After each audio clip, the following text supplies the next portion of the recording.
당장 이제 오늘 10시에 국무회의에서 최상병 이제 특검 제2호건이 아마 발의될 것 같은데 야당은 반발할 거고 예. 어떻게 돌파해야 됩니까? 저는 최상병 이 특검법이 지금 민주당이 본질을 훼손하고 있다고 생각해요. 정말 이 억울한 죽음에 대해서 진상을 규명해야 하고 혹시 모를 외압이 있었다라면 당연히 명명백백하게 밝혀내는 것은 당연히 법치국가로서 당연히 해야 된다라는 거라고 생각하고요. 다만 지금 민주당이 주장한 특검은 결과적으로는 정권을 어떻게든 연결시켜가지고 국정 공백을 일으키겠다는 거거든요. 그리고 입법과 행정, 사법 모두 다 민주당이 장악을 해서 본인들 당대표에 대한 사법 리스크까지 다 막겠다. 그 전에 그리고 조기 대선을 치러서 본인들의 정권을 장악하겠다라는 그 의도 아래서 특검을 계속 주장하고 있기 때문에 거기에 대해서는 여당도 단호하게 일치 단결해서 반대해야 된다고 생각하고 있어요. 다만 이제 여당 내에서도 최상병 특검에 대해서 찬성하시는 일부 의원들이 계시고 이분들이 주장하는 것은 진상규명에 대한 방법론적인 굉장히 진중한 고민이세요. 조금 전에 제가 설명드렸던 이 억울한 죽음을 어떻게 하면 밝혀낼 수 있을까, 이분의 명예를 어떻게 하면 드높일 수 있을까에 대한 고민에서 이것이 특검이 맞느냐, 공수처가 맞느냐에 대한 정말 선의의 측면에서 고민하셨던 분들이고 저는 그런 논의가 여당에 많았으면 좋겠어요. 이것이 저희가 본질적으로 민주당하고 다른 거라고 생각하거든요. 민주당은 당론 딱 정해버리면 그 이재명 대표도 말씀하셨잖아요. 이 당론과 위배되면서 어떤 행동을 하시는 분들에 대한 그런 경고성을 느낄 수 있는 그런 뉘앙스의 발언들을 많이 하셨기 때문에 여당은 달라야 된다라고 생각하고 있고요. 이 특검에 대해서도 여당에서도 폭넓은 논의들이 있을 거라고 저는 생각합니다. 다만 이제 계속 말씀드리지만 민주당의 그런 정략적인 음모의 계책에 여당 의원들이 동조하진 않을 거라고 생각하고 있고요. 거기에 대해서 좀 이야기가 계속 되어야 된다라고 생각하고 있고 한 가지 좀 다른 이야기는 이제 박정훈 대령건이 있잖아요.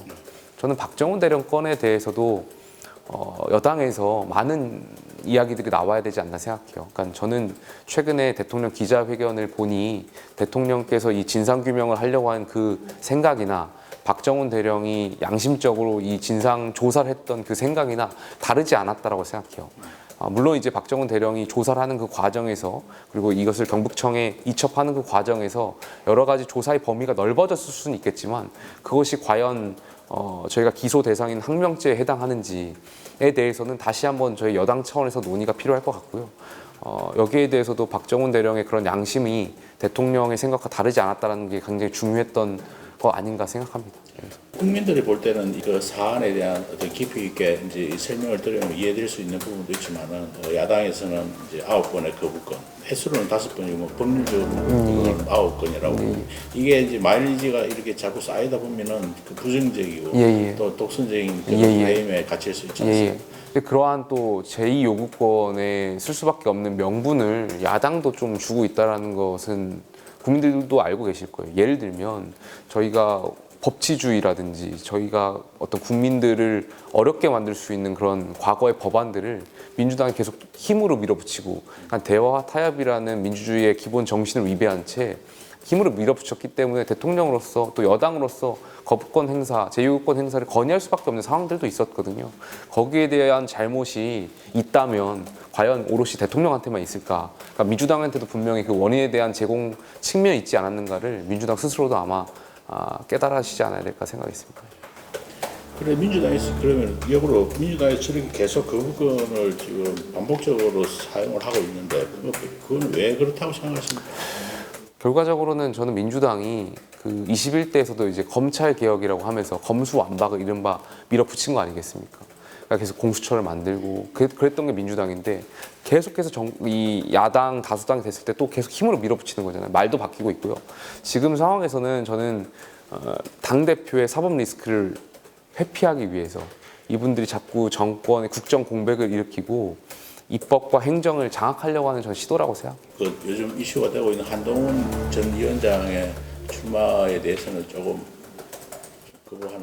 아닙니다. 저는 비대위원이고 계속 말씀드리지만 한동훈 전 위원장이든 유승민 전 대표든 나경원 의원 당선인이든 안철수 전 대표든 등등 윤상현 의원이든 누구든지 저는 당에 이 많은 분들이 나오셔서 당의 미래와 집권 여당의 전당대회는 국가에 대한 어젠다를 가지고 폭넓게 토론하고 이러한 논의할 수 있는 장이어야 된다고 생각해요.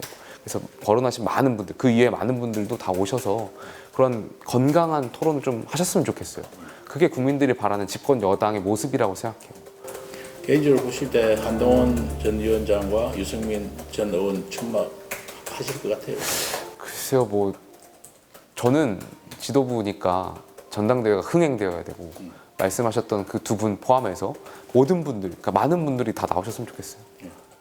뭐 제가 여기에 대해서 이렇게 대답하기가 굉장히 좀 곤란한 것 같습니다. 근데 지금 일각에서 보면은 행보 그 거론하신 분들의 행보가 사실 뭐 꼭 전당대회 염두에 둔 것은 모르겠습니다만 그래도 뭔가 결정을 임박해서 하신 행보 아닌가 생각이 좀 듭니다.